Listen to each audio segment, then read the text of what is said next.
Bonjour à tous et bienvenue dans ce nouvel épisode de Malicus Vulgaritus ou Vulgaritus Malicus, je ne sais pas.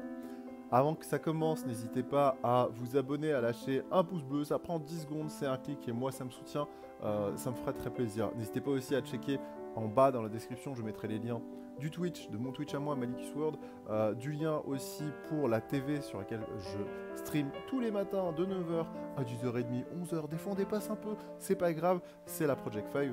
Et surtout, à me soutenir sur Twitter, à me follow sur Twitter. Pourquoi? Parce que Twitter, c'est là où je balance à chaque fois que je stream. Je fais beaucoup de streams sauvages, notamment les week-ends, pour ceux qui me suivent, vous le savez.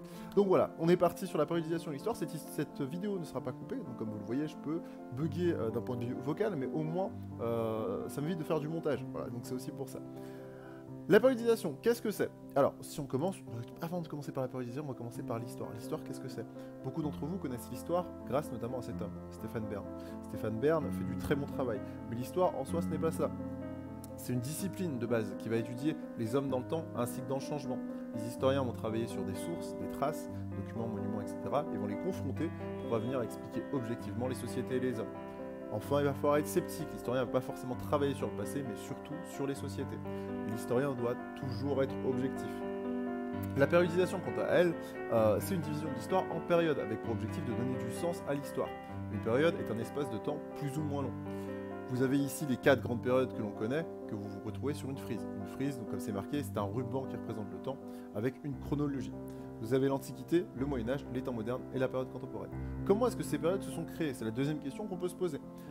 Elles se sont créées tout simplement lorsque les humanistes italiens, au XVe siècle, se sont regroupés et ont décidé d'avoir 2 grandes périodes. D'un côté l'Antiquité, de l'autre côté les temps modernes. Par la suite, au XVIIe siècle, une fois que cette périodisation s'était plus ou moins répandue, on a ajouté le Moyen-Âge entre les deux. Répandu ici en Europe, d'accord? À noter que les périodisations sur d'autres continents, voire même sur d'autres pays, ne sont pas forcément les mêmes que celles que nous avons en France. Au milieu du XIXe siècle, on va créer une dernière période que nous connaissons et dans laquelle nous sommes actuellement au XXIe siècle, la période contemporaine. D'un point de vue historique pur, l'histoire commence lors de l'invention de l'écriture, entre 3000 et 3300 avant Jésus-Christ. Vous avez donc plusieurs bornes chronologiques qui auraient pu être choisies. Celle qui a été choisie est 476 aujourd'hui, mais on aurait très bien pu choisir donc 395 lorsque l'empereur Justinien meurt à la tête des 2 grands royaumes, enfin de l'Empire romain tout simplement, l'Empire romain d'Orient et l'Empire romain d'Occident.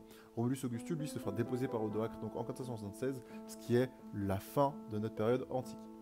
Pour le Moyen-Âge, la fin du Moyen-Âge en tout cas, nous avons exactement la même problématique avec 3 dates qui reviennent. 1492, la découverte de l'Amérique par Christophe Colomb.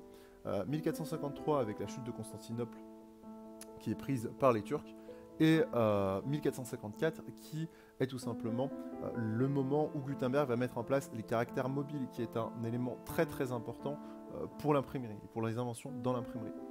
Enfin, 1789, 14 juillet, prise de la Bastille, tout simplement la date phare pour la période contemporaine en France. A noter quelque chose de très important, il y a plusieurs périodes pour les historiens dans ces grandes périodes. Par souci de simplicité et pour éviter de multiplier les périodes, on va garder les 4 grandes périodes. Mais notez bien que, par exemple, au Moyen-Âge, comme vous le voyez ici, vous avez dans le Moyen-Âge, vous avez le Haut Moyen-Âge, le Moyen-Âge central, ainsi que le Bas Moyen-Âge.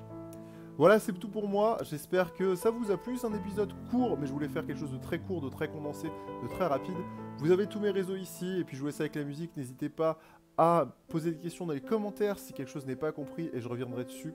Et puis je vous dis à la prochaine. Prenez soin de vous, c'était Malicus. Ciao.